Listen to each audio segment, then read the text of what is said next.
It's hard to listen to the news without realizing we're living in volatile, unprecedented times.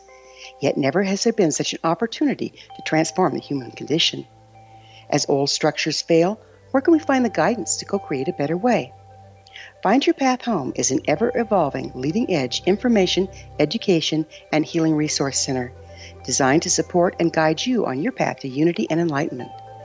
Based on sound principles employed by shamans worldwide, we provide techniques that can support you through the current transitions, offering online shamanic classes, international long-distance shamanic healing sessions, complimentary Mission Evolution radio episodes and Stairway to Heaven TV vignettes, seminars, retreats, and much more. All of this can be found on findyourpathhome.com. If you are looking for a safe, zero-calorie natural option to the harmful artificial sweeteners on the market today, Just Like Sugar is what you're looking for. Just Like Sugar is a wonderful natural alternative for those health-conscious people who choose a calorie-restricted diet with a great, pure, sweet flavor that tastes just like sugar. Just Like Sugar is a great natural option for people suffering from diabetes and may be useful in restricted diet programs where standard sugars are not allowed and does not cause a laxative effect of some other sweeteners. Just Like Sugar comprises a perfect blend of chicory root fiber, natural calcium, natural vitamin C, and Just Like Sugar's sweetness comes from the natural flavors from the peel of the orange. Just Like Sugar is a natural alternative to harmful artificial sweeteners and will change the way that you believe all natural sweetener products taste. Just Like Sugar is available at your local Whole Foods markets, Wild Oats markets, Henry's, Sun Harvest, and many other fine natural food stores in the U.S., Canada, and worldwide.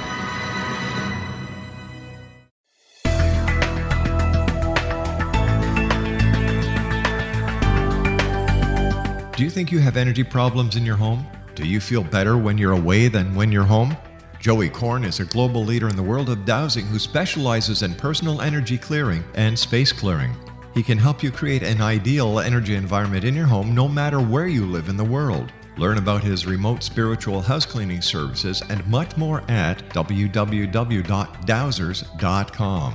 You can get Joey's book, Dowsing, A Path to Enlightenment, as well as other dowsing books and tools, Kabbalah books, and Walter Russell books. Joey's work is really amazing.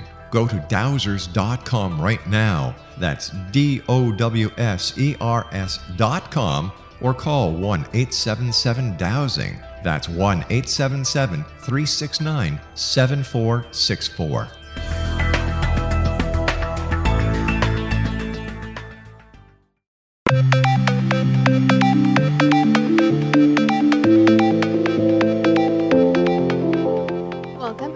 To Too Good to Be True. Thank you for taking the time to listen. The subject for today's show is spirituality.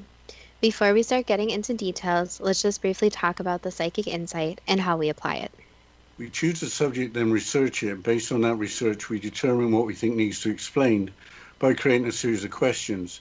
Then Justina provides psychic insight to answer those questions. The psychic insight is narrated towards the end of the show.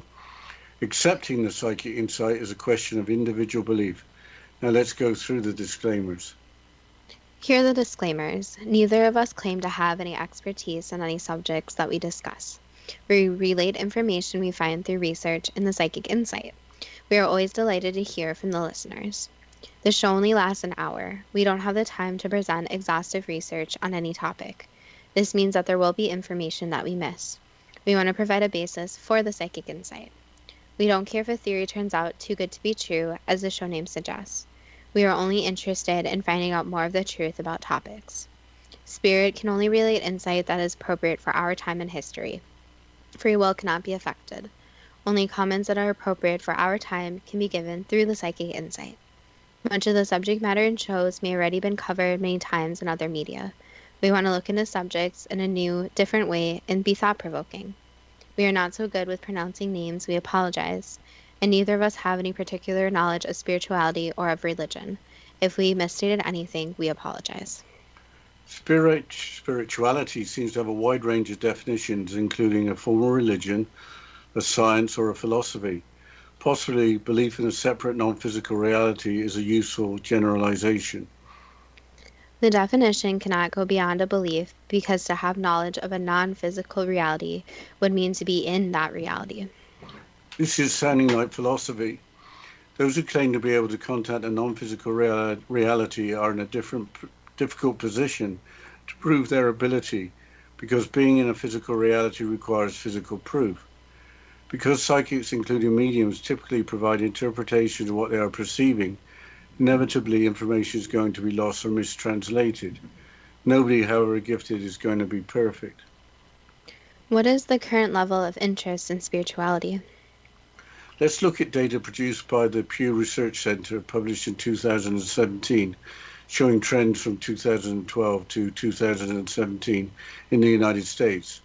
Here's an excerpt from that publication. Quote, about a quarter of US adults, 27%, now say they think of themselves as spiritual, but not religious, up 8 percentage points in 5 years, according to a Pew Research Center survey conducted between April the 25th and June the 4th this year. This growth has been broad-based and has occurred among men, women, whites, blacks, and Hispanics, people of many different ages and education levels, and among Republicans and Democrats. For instance, the share of whites who identify as spiritual but not religious has grown by 8 percentage points in the past 5 years. To be clear, the survey did not directly ask respondents whether the label spiritual but not religious describes them. Instead, it asked two separate questions. Do you think of yourself as a religious person or not? And do you think of yourself as a spiritual person or not? The results presented here are the product of combining responses to those two questions. Unquote. There's a portion of the population who identify as religious and spiritual, which has fallen from 59% to 48% from 2012 to 2017. The article overall interprets the data as spiritualism growing at the expense of religion. 27% of people thinking of themselves as being spiritual but not religious is surprising, but there still is quite an overlap between religion and spiritualism. Religion encompasses the idea of the existence of a god or gods, which inevitably involves a non-physical reality. So there should be no surprise that there is this overlap. The Pew survey defines spiritualism as not being a form of religion, but there is a history of spiritualism considered as a form of religion, which implies organization and structure. Briefly, what is the history of spiritualism as a religion? Let's look at the United States and the National Spiritualist Association of Churches, NSA, which is operating today and has a long history. Wikipedia provides background. Quote, the NSAC was formed as the National Spiritual Association of the United States of America, NSA, in September 1893, during a 3-day convention in Chicago, Illinois.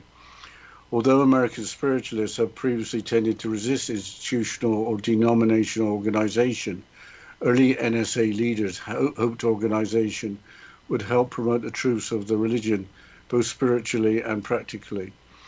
Organization could help non-spiritualists distinguish genuine mediumship from rapidly proliferating varieties of fraudulent mediumship, increasing communication among spiritualists, preventing the legal prosecution of spirit mediums under fortune-telling and medical licensing laws, and counter attacks by orthodox ministers in the press. To these reasons, early leaders added the material support of spirit mediums and healers, just as other religious groups provided for the support of their clergy. Unquote. Being organized, there must be a set of core beliefs that provide for a common ground for members. The NSAC declares its principles as follows. 1. We believe in infinite intelligence. 2. We believe that the phenomena of nature, both physical and spiritual, are the expression of infinite intelligence. 3. We affirm that a correct understanding of such expression and living in accordance therewith constitute true religion. We affirm that existence and personal identity of the individual continue after the change called death. 5. We affirm that communication with the so-called dead is in fact scientifically proven by the phenomena of spiritualism. 6.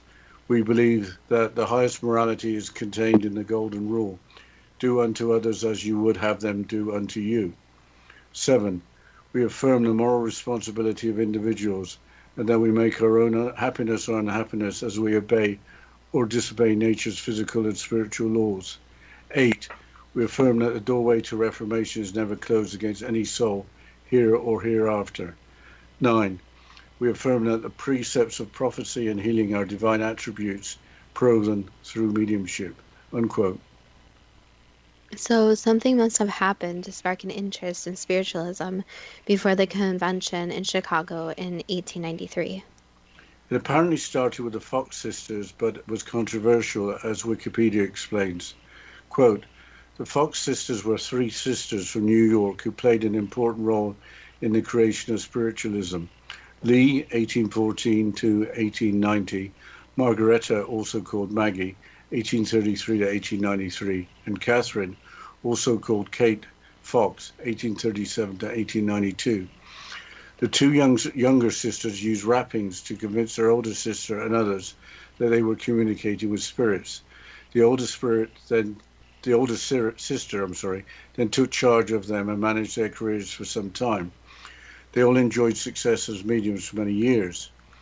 In 1888, Margaretta confessed that their rappings had been a hoax and publicly demonstrated their method.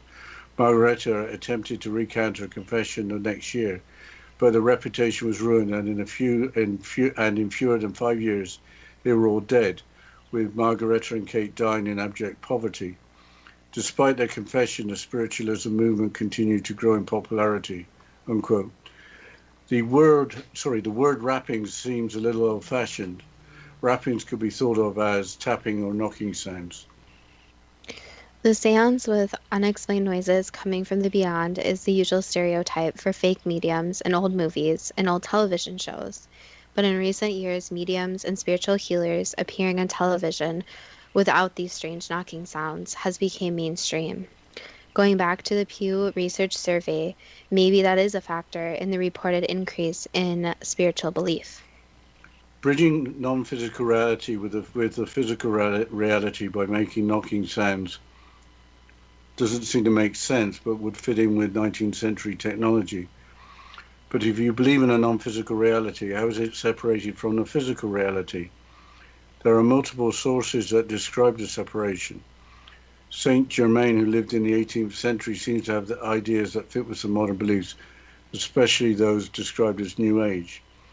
Most sources explain the purposes of the separation rather than the nature of the separation. It's still a matter of belief, not science. Until there are instruments that can measure what are currently classified as non-physical phenomenon, there's not going to be any tangible proof. But what were Saint Germain's description of this separation?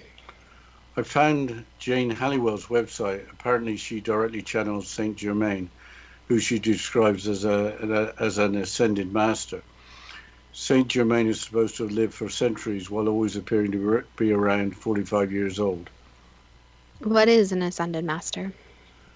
Wikipedia includes the following, quote, ascended masters are believed to be individuals who have lived in physical bodies, acquired the wisdom and mastery needed to become immortal and free of the cycles of re-embodiment and karma, and have obtained their ascension, the sixth initiation, unquote.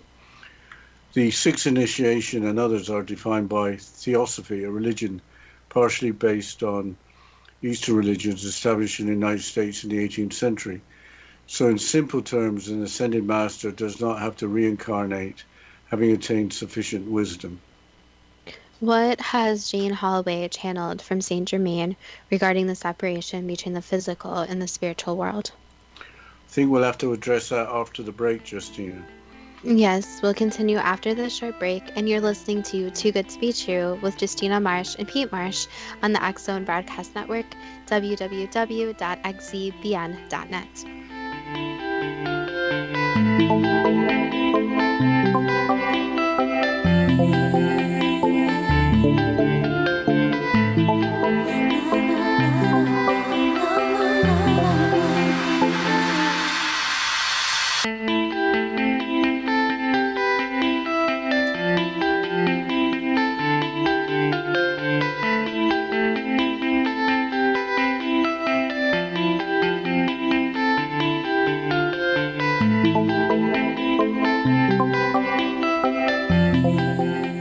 How would you like to be able to read other people's minds? Well, the next best thing is here. When you know how to read a person's name, you know how the person thinks, feels, and behaves.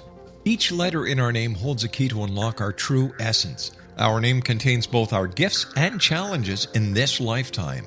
Mnemology science discovers personality secrets hidden in the placement of the letters of our names, including the first and last impression people remember about us. Sharon shows us how to interpret the arrangement of letters as outlined in her book, Know the Name, Know the Person. Sharon Lynn Wyeth created mnemology science after 18 years of research and testing her theories, and has supported thousands of people around the world in understanding themselves and others better. You'll enjoy Sharon's unique teachings as she shares her system to learn the gifts behind your given birth name. Even if you don't like your birth name, there are jewels in this book. If you're thinking of changing your name, ready to name your child, or wanting to get along better with others, this is the book for you. If you'd like to improve your relationships and change your life for the better, get the book today, Know the Name, Know the Person, or visit www.knowthename.com. That's www.knowthename.com. The new nonfiction book, Razor of Madness, is similar to cult movies like Clockwork Orange, Dragon's Tattoo, or The Other Side of Hell. Wayne Morin Jr. and Thomas Lee Howell will expose widespread and systematic deficiencies in this thought-provoking tell-all novel. Mind control rages among scholars in law schools. Human rights are ignored while thought reform and mental manipulation are accepted practices used as behavior modification. Dr. Louis Jolyon West comes to mind. Media and public scrutiny shows that United States mental hospitals are in fact destructive murder industries. Razor of Madness expose novel details this epidemic through an in-depth professional and personal investigation.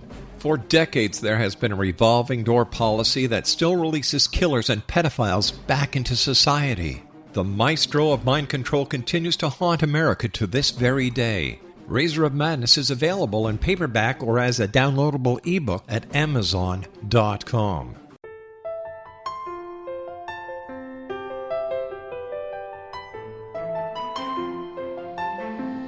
Path Home Shamanic Art School has just launched a new online series of classes, Galactic Shamanism, Art of the Ancients, Key to Tomorrow. In these classes, composed and taught by Path Home founder and director Gwilda Wiyaka, you'll learn practical shamanic skills to support your daily life, such as how to build a medicine wheel to access the power of the earth, perform a shamanic journey, create sacred space in which to live and work, empower your life with totem animals, elementals, and fairy folk, and learn the art of accurately reading signs and omens. These tried and true skills are the key to living a powerful, productive life. Visit us at findyourpathhome.com to see the ever-growing collection of classes and leading-edge information to support you during these times of uncertainty and transition. All can be found at findyourpathhome.com.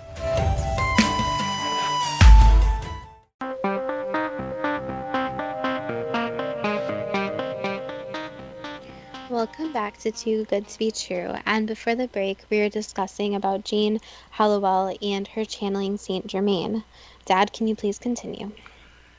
Yes, here's an extract from her blog. Quote, I've been asked the question many times, is there a veil between the physical and spiritual worlds, or is this an illusion, or should we call it a vibration?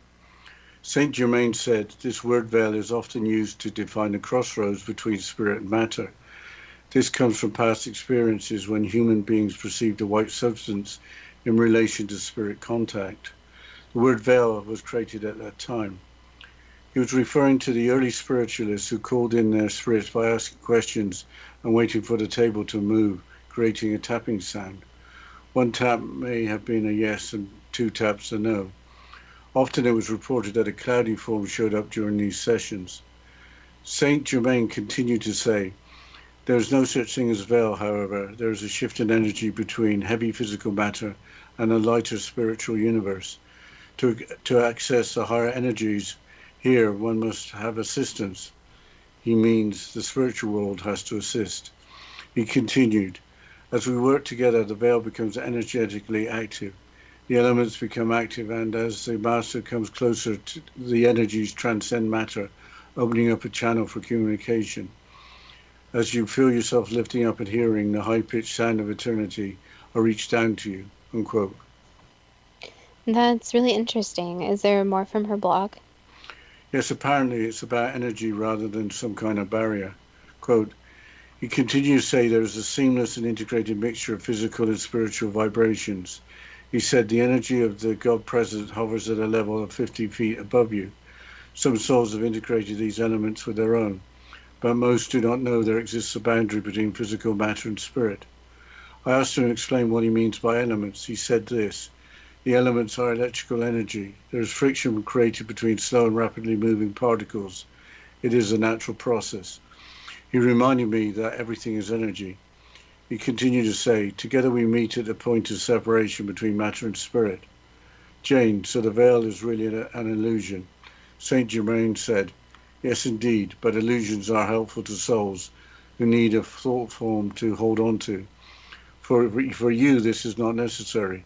We come together without a thought of any barrier, unquote. So there may be only a point of separation between matter and spirit. I wonder why that is only now coming out in the open. I don't think we're going to find a source that will explain now to why spirituality might have been suppressed, but it should be much harder to control populations that believe in a more than the physical reality. So being more spiritual might mean thinking more independently and perhaps being less influenced by others. But what are the benefits resulting from being more spiritual? There are a lot of sources to look at, but an article from Psychology Today written in 2013 by Ryan T. Howell, PhD, includes 5 benefits. Spiritualism, a search for something sacred, is an increasingly important topic for people today. Individuals approach the realm of spirituality through religion, meditation, yoga, and even personal reflection. In a recent study conducted in my lab, we investigated the personal and societal benefits of spiritualism by examining participants' responses to over 30 surveys. Here are the top 5 characteristics of spiritual people. Spiritual people are gracious. Psychology has demonstrated that expressing gratitude is associated with many positive emotions, such as optimism, being generous with time and resources, and overall vitality. Spirituality encourages people to be positive, which may be expressed in many of these life practices. Spiritual people are compassionate. Experiencing compassion towards others is one of the strongest correlates with living a spiritual life. A variety of positive or pro-social emotions have strong links to spiritualism, including allowing one to feel good about the little things in life and look at the world through empathetic eyes. Spiritual people flourish. Spirituality is linked to many important aspects of human functioning. Spiritual people have positive relationships, high self-esteem, are optimistic, and have meaning and purpose in life. Spiritual people self-actualize. Spiritual individuals strive towards a better life and consider personal growth and fulfillment a central goal. Spirituality can be considered to be a path towards self-actualization because it requires people to focus on their internal values and work on becoming a better individual. Spiritual people take time to savor life experiences. Individuals who value spirituality take time to reflect on their daily activities and ultimately build lasting memories of their experiences. Because spiritual people are more conscious of small daily activities, they experience positive emotions associated with the smaller pleasures in life, unquote. That suggests that activities like meditation have a positive effect on the brain. The Psych Central website includes the following psychological effects. Quote, research has shown that there are several ways that meditation can change the brain structure and function. Enlarges the prefrontal cortex. This area of the brain is responsible for rational decision making. Studies have shown that the meditation increases gray matter, brain cells in this region. Shrinks the amygdala. The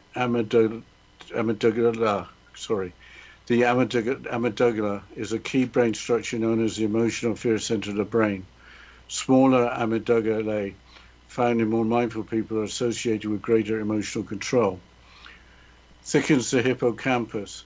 The hippocampus is key for learning and memory. Just a few weeks of mindfulness meditation practice increase the size of this brain region. Increasing overall grey matter. Grey matter brain cells bodies important for processing power and linked to intelligence seems to increase with meditation training. Enhances high amplitude gamma brainwave activity. High frequency gamma waves correlate with states of heightened awareness and bliss. Long-term meditators have shown to have more gamma wave activity both before and during meditation. It is important to know that it can take many years to produce these more permanent changes in the brain structure. Unquote. I'm sure if you are in business, spirituality can make for less stress and more productivity. Celebrity Oprah Winfrey, for example, has a daily practice. She starts the day with thoughts of gratitude. There are claims that companies with spiritual values perform better and have more fulfilled employees. You mentioned theosophy being partially based on Eastern religions. Which are they and what were their spiritual teachings? Those included in Hinduism and Buddhism. There are apparently 9 beliefs in Hinduism as described by the Himalayan Academy. These are as follows. 1. Hindus believe in one all-pervasive supreme being who is both immanent and transcendent, both creator and unmanifest reality. Hindus believe in the divinity of the 4 Vedas, the world's most ancient scripture, and venerate the Agamas as equally revealed. These primordial hymns are God's words and the bedrock of Sanatana Dharma, the eternal religion. 3. Hindus believe that the universe undergoes endless cycles of creation, preservation, and dissolution. 4. Hindus believe in karma, the law of cause and effect by which each individual creates his own destiny by his thoughts, words, and deeds. 5. Hindus believe that the soul reincarnates, evolving through many births until all karmas have been resolved, and moksha, liberation from the cycle of rebirth, is attained. Not a single soul will be deprived of this destiny. 6. Hindus believe that divine beings exist in unseen worlds and that temple worship, rituals, sacraments, and personal devotionals create a communication with these devas and gods. 7. Hindus believe that an enlightened master or Satguru is essential to know the transcendent absolute, as are personal discipline, good conduct, purification, pilgrimage, self-inquiry, meditation, and surrender in God. 8. Hindus believe that all life is sacred, to be loved and revered, and therefore practice ahimsa, non-injury in thought, word, and deed. 9. Hindus believe that no religion teaches the only way to salvation above all others, but that all genuine paths are facets of God's light, deserving tolerance and understanding. Unquote. Unmanifest means unexplainable in our reality. Immanent and transcendent mean inherent and divine. Reincarnation and divine beings existing in unseen worlds provides for a strong spiritual foundation. But what are the beliefs of Buddhism? The IMB website provides a summary. Quote, the Buddha's aim was to escape suffering and to be released from the cycle of rebirth. Buddhists today have the same goal. When a Buddhist reaches a transcendent level of enlightenment, most often achieved through dedicated meditation, a Buddhist has achieved nirvana, an eternal state of perfect peace, happiness, and enlightenment. Buddhists believe that the process of being reborn and over is determined by the fruits of their karma, their deeds and actions in the present life. Their deeds can help tip the balance of karma in their favor by making merit. Making merit or earning good karma is achieved through acts such as visiting a temple, making donations to a monk, or repeating chants to cleanse the mind from worldly desires. At the core of the Buddha's Dharma, his collective teachings are the 4 noble truths. 1. Suffering exists. 2. Desire is the cause of suffering. 3. There is freedom from suffering. 4. The eightfold path is the way to gain freedom from suffering. But I think we'll have to continue this after the break. Yes, we'll continue after the short break, and you're listening to Too Good to Be True with Justina Marsh and Pete Marsh on the X Zone Broadcast Network, www.xzbn.net.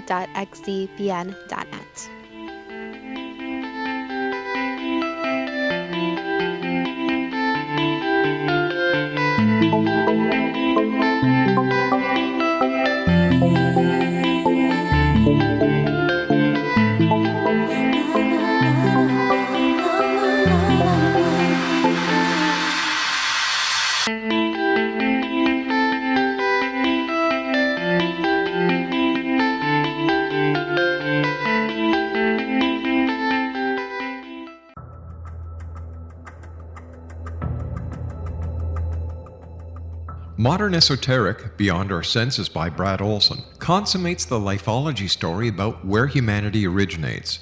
It is the lost continents, the primitive wisdom, the mythos of creation, and the rethinking of ancient history as we are taught in academia. There is much more to the story than what we have been told. As this is the first book in the Esoteric series, Modern Esoteric starts at the beginning of time and accelerates up to this modern age. Future Esoteric is book 2 in the series and takes a forward-looking position ahead of today with an open and honest examination of the ET issue and various unexplained phenomena.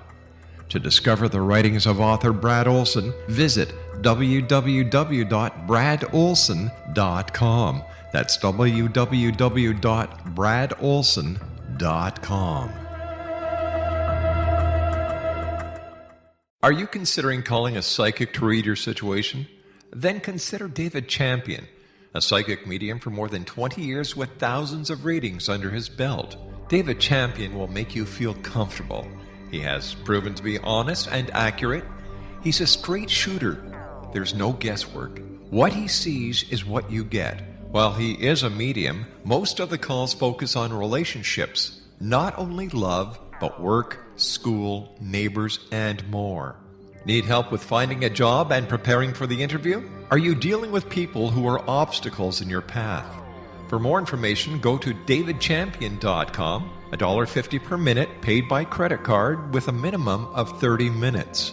For your reading with David Champion, call 1-877-702-8598. That's 1-877-702-8598. Afterlife expert Roberta Grimes was the first one to say that dying can be fun. Now her best-selling book, The Fun of Dying, is available in stores worldwide. So if you wonder whether death ends life, how it feels to die, or what heaven might be like, The Fun of Dying was written for you. And if you have always been afraid of death, or if you worry that your life has no meaning, let The Fun of Dying ease your fears and bring new meaning to your life. Nothing said in The Fun of Dying is based on the teachings of any religion. Instead, Roberta draws on evidence to explain how death happens, how it feels, and what comes next. A lot of the best death-related evidence was produced in the first half of the 20th century. When it is put together with recent discoveries, it tells a consistent and amazing story. Roberta Grimes blogs and answers questions at robertagrimes.com. Her wonderful book, The Fun of Dying, is available on Amazon and at stores worldwide wherever books are sold.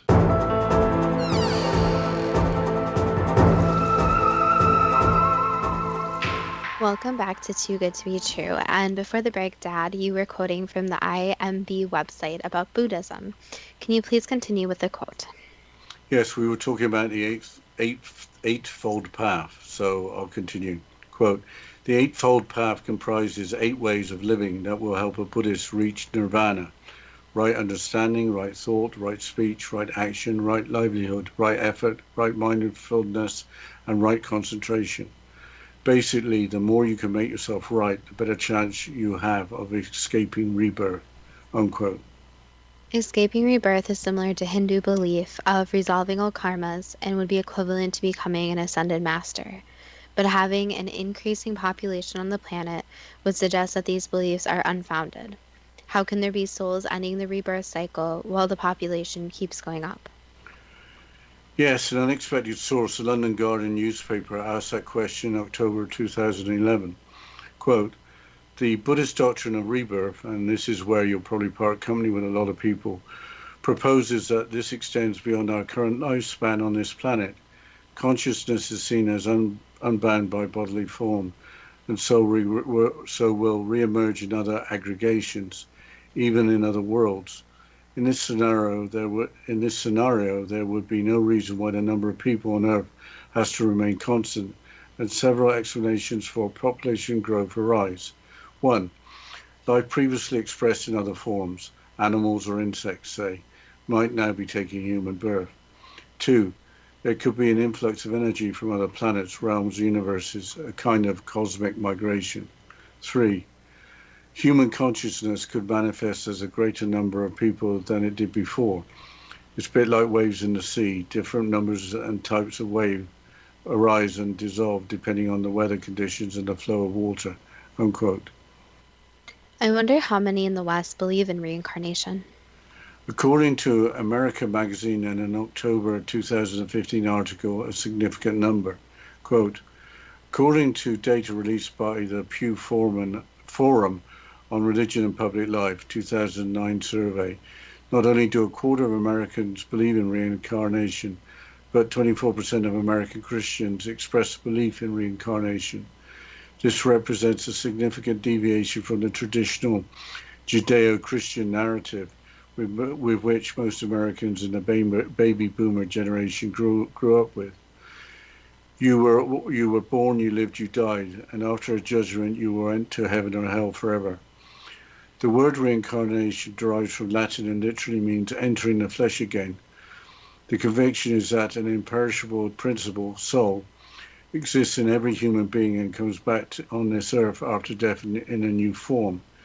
The fate of every person in this life and in future lives is determined by the consequences of good or bad actions in the past or present. Karma, unquote. Those seem to be surprising numbers, but it's time for the first question. Is belief in a separate non-physical reality a useful definition of spirituality? Yes.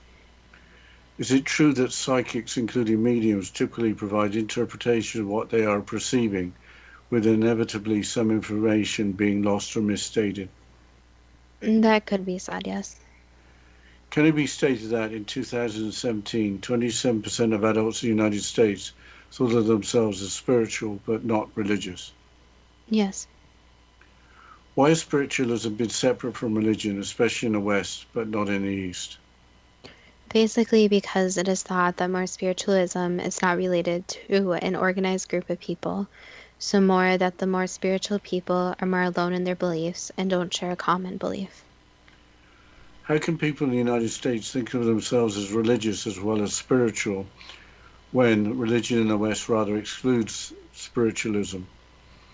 It's a fine line since, again, the definitions can be very vague. So some people think they're spiritual, for example, if they own a couple of crystals versus the actual definition.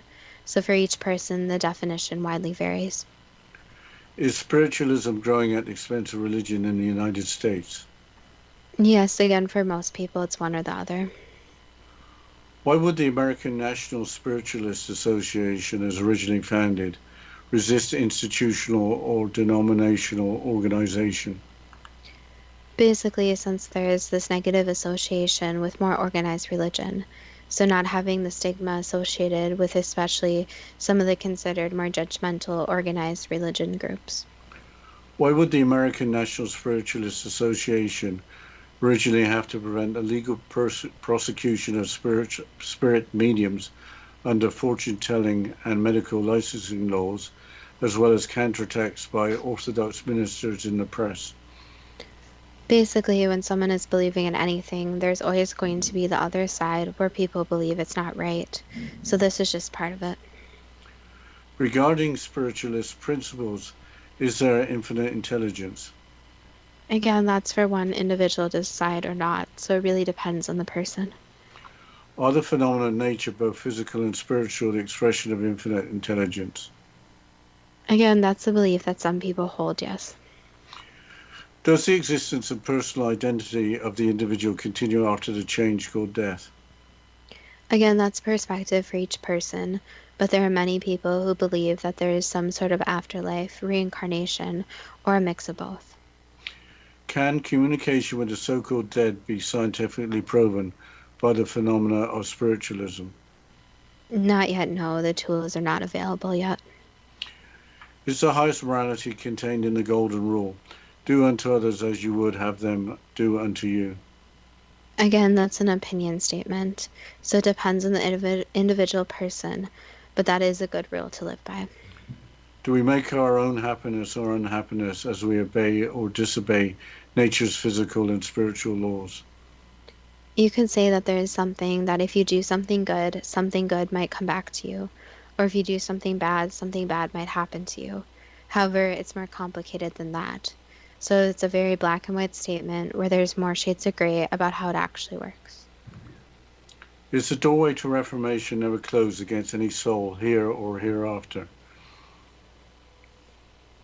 That's more the concept of the oneness, where every soul is intertwined and overall everything is connected.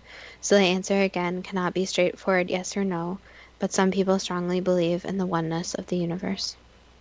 Why did the two younger Fox sisters use rappings or knocking sounds to convince their older sister and others that they were communicating with spirits? Basically, that it was just the means that they believed was right. Were the Fox sisters at all successful in communicating with spirits? There are some positive attempts made, yes. In 1888, why did one of the sisters, Margareta, confess that their rappings had been a hoax while publicly demonstrating their method? Because most of it was false, so they were trying to trick people. Even though they were successful, they felt the need to trick people. Yes, since it wasn't something they could keep recreating. So they had a few more successful attempts behind the scenes, but felt they needed this more physical way to show people, and that tricked people. Despite the confession, how did spiritualism continue to grow in popularity? Since this is not a well known story, so the connection is often not made between them and spirituality and spiritualism. In recent years, how have mediums and spiritual healers become mainstream by appearing on television shows?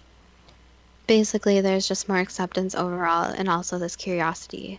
So, with television in general, when something's different or strange, people watch it since they're interested in something different than themselves. Have popular television shows increased spiritual belief? Yes and no. It's more individual experience that really increases the spiritual belief, but it is also that there's more acceptance overall. So, these television shows encourage people to speak up. What advice would you give to someone viewing a television show with a medium or spiritual healer? Follow your instincts. So if it seems fake, seems like something that is a little bit off, follow that instinct. So in a lot of cases, it's not that everything is either faked or real, it is usually a mixture of both. So make sure you remember that. Why do most sources explain the purposes of the separation between physical and non physical reality rather than the nature of that separation?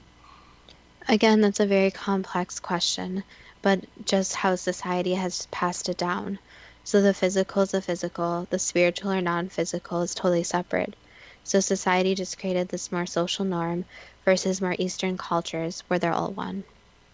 The term veil is often used to define the crossroads between spirit and matter, arise from experiences when individuals perceived a white substance in relation to spirit contact. That could be said, yes, and again, it became more mainstream, where the term veil was just used as more of a visual representation of something that cannot be seen. Is the nature of separation a shift in energy between heavy physical matter and the lighter spiritual universe with its higher energy? It's a lot more complicated than that. What else can you say besides that is an oversimplification? It has a lot more to do with that than just energy. There's a lot more involved in it. Is an ascended master an individual who has lived in a physical body, having acquired the wisdom and mastery needed not to have to reincarnate? Again, it depends by whose definition you go by, but that is the more accepted definition, yes. Is there any basis for the sixth initiation and other levels as defined by theosophy? Again, it depends on what people want to follow. So if they are drawn to this, then yes, that's what they should believe in, as long as they feel like it's really what in their heart they want to follow. Don't think we've got time for another question before the break, so can you take us into the break, Justina? Yes, we'll continue after this break, and you're listening to Too Good to Be True with Justina Marsh and Pete Marsh on the X Zone Broadcast Network, www.xzbn.net.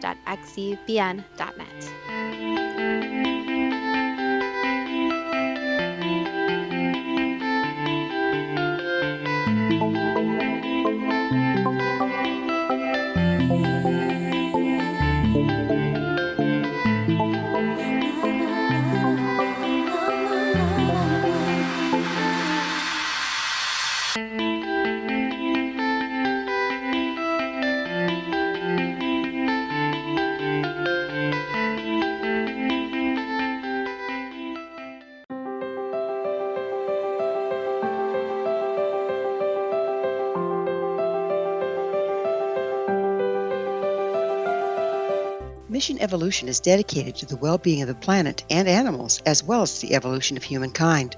One major factor threatening all three is increasing toxicity.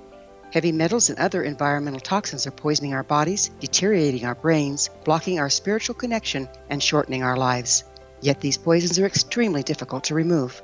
I'm Gwilda Wiyaka, and I recently became aware of a product created from the marriage of nature and nanotechnology called Vitality. It's formulated from zoolite, whose crystalline structure binds toxins, gently carrying them out of the body. The light is only as clear as the window through which it shines. Clear your body, shine your light into the world. Visit vitalityhappens.com for a 20% discount. Enter code PATHHOME.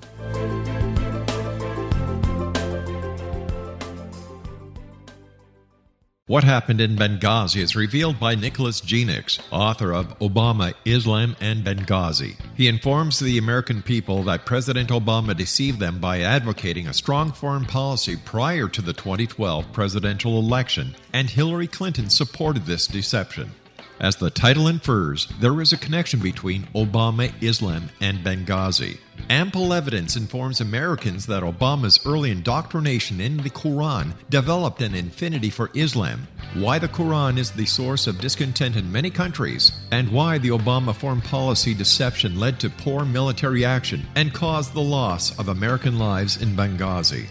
Genix provides 36 questions for the Select Committee on Benghazi to validate if Americans are justified to mistrust President Obama and Hillary Clinton. An overview of Obama, Islam, and Benghazi is presented on the website www.futureofgodamen.com. That's www.futureofgodamen.com.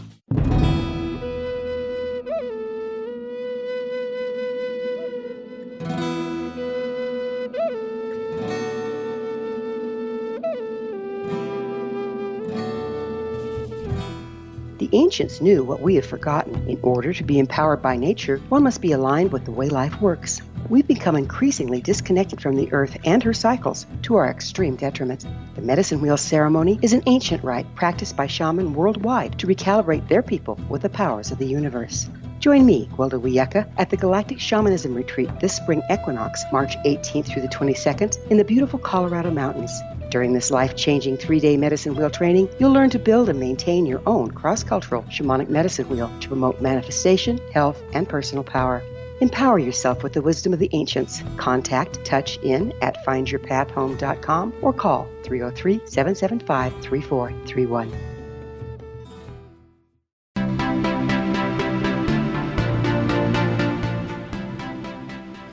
Welcome back to Too Good to Be True. And before the break, we were going through the questions and psychic insight about spirituality.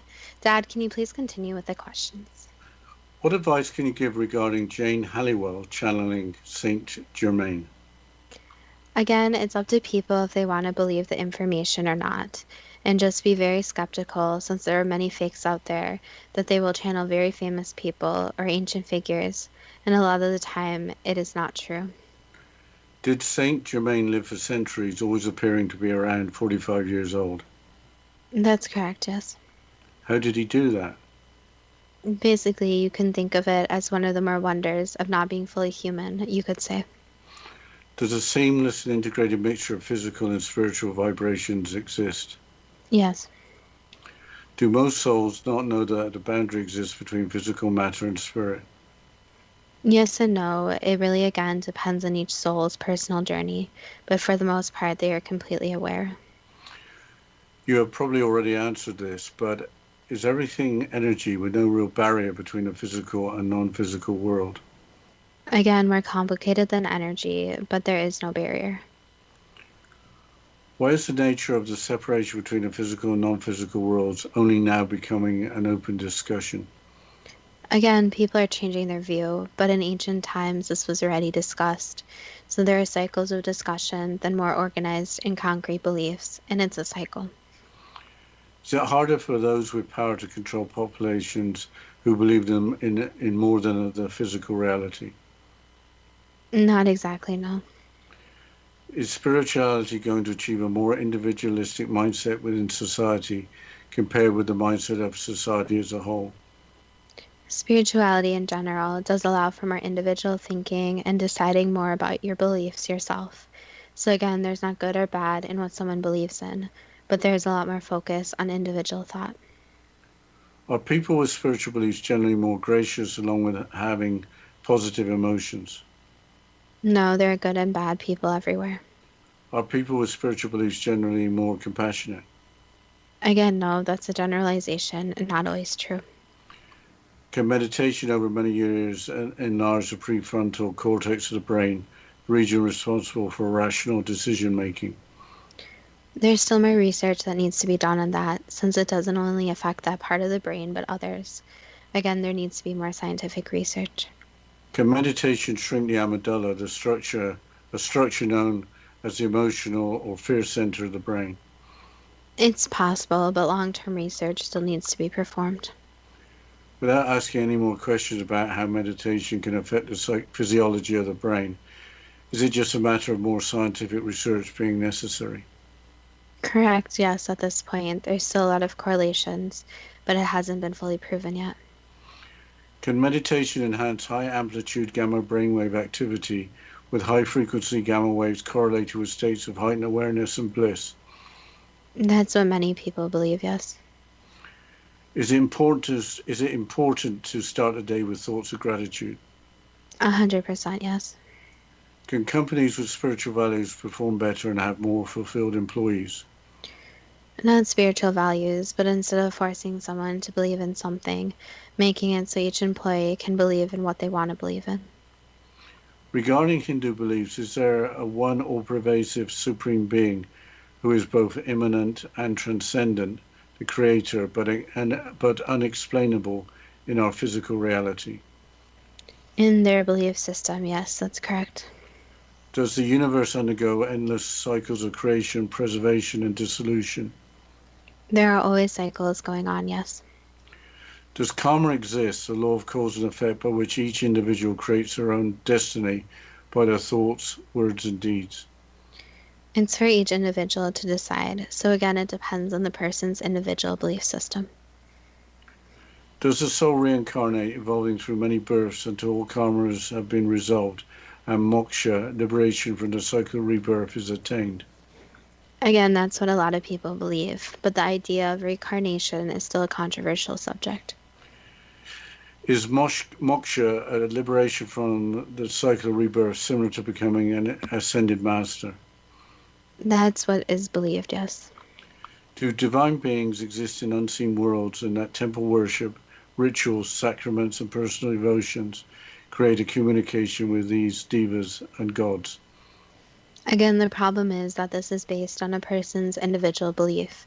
So in many belief systems, yes, this is true, but again, it is for each person to decide based on what they believe. Is an enlightened master or Satguru essential to know the transcendent absolute as our personal discipline, good conduct, purification, pilgrimage, self-inquiry, meditation, and surrender in God? In certain belief systems, yes.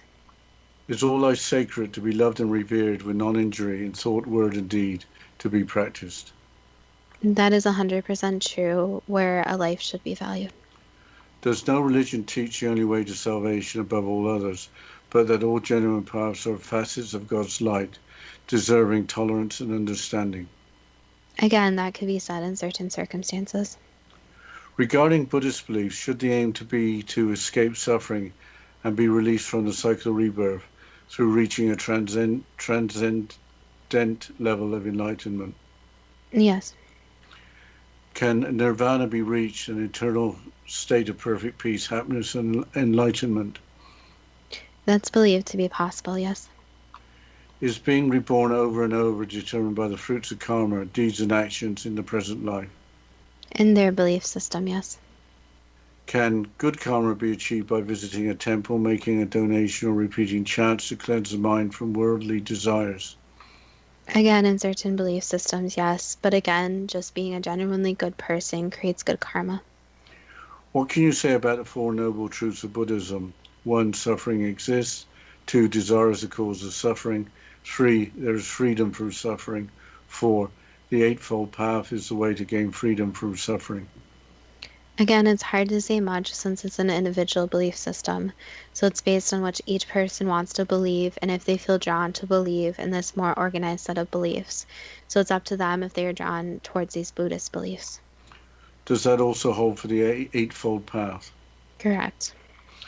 With an ever-increasing population on the planet, can life previously expressed in other forms, animals or insects, for examples, be now taking human birth? Again, it depends on each individual belief. Is there an influx of energy from other planets, realms, or universes? There's energy everywhere. Can human consciousness manifest as a greater number of people than it did before? Yes and no, human consciousness is another whole discussion, but again, it goes back to the oneness where everything is connected. Do around a quarter of Americans believe in reincarnation, with about 24% of American Christians expressing a belief in reincarnation? That's correct, yes. Where did the conventional idea come from that life follows physical birth, followed by death, followed by judgment to determine eternity in heaven or hell?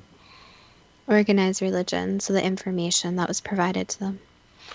So the information was provided without them having to figure it out themselves. Again, that goes back to the holy books, but it is not like they figured out the information themselves. These holy books in their mind came from somewhere. Is the conviction true that an imperishable soul exists in every human being that comes back on the earth after death in a new form? Or can the soul incarnate in other worlds or universes? If reincarnation is true, there's a choice of where the soul gets reincarnated. Why is the idea of karma so pervasive, with some Christians believing in original sin, which could be described as shared bad karma? Again, it's this idea that for most people, they need a reason of why they are doing something. So, for example, if they do a good deed, they want some type of good outcome. So it goes back to, are you doing this deed as a pure good intention? Or are you doing this good deed for something to come back to you? What can we learn from Eastern religious beliefs surrounding spiritualism? That people are allowed to believe in whatever they want to believe in. So there's punishment sometimes for their beliefs, and obviously it is passed down through families, but there's a lot more openness about people switching religious beliefs or not following everything exactly as the elders did. So in westernized religion, it's more of this, you don't have a choice. But again, it goes back to every single person has a choice of what to follow. What can people do if they want to explore their more spiritual side? Have those discussions that seem more scary and find people who are more like-minded. So there are many groups of people, and once you set yourself on your beliefs and really decide on what you believe in, it's easier to find people with similar beliefs. So having that support, and also when having discussions about religion and spirituality, not making it an argument. Instead, listening to both sides, since not every discussion needs to have a middle ground or a solution.